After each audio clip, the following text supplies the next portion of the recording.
அக்கா வாக்கா அந்த கடைக்கு சரி, போலாம். வாங்க, அந்த கடைக்கு போலாம். ஏய் பாத்து பத்ரம். அண்ணே, இது 25 வயசு பையனுக்கு கரெக்டா இருக்கும்ல? ஏங்க என்ன அங்க பாருங்களேன், கட்டிக்க போறவனுக்கு எப்படி பார்த்து பார்த்து வாங்குறான்னு.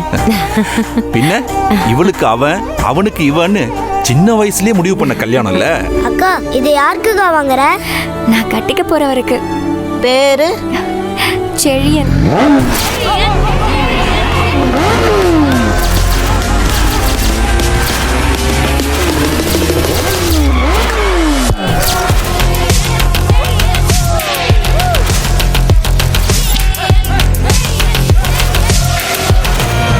ஏய், இந்த ஆதிசங்கரியோட பையன் பக்கத்துல நிக்கிறதுக்கே ஒரு தகுதி வேணும். நீ தொடர. தன் காதலனுக்காக கனவுகளோடு காத்திருக்கும் பெண்ணின் கதை. புன்னகை பூவே புத்தம் புதிய மெகா தொடர் வரும் திங்கள் முதல் பகல் 1 மணிக்கு உங்கள் சன் டிவியில் காணத் தவறாதீர்கள்.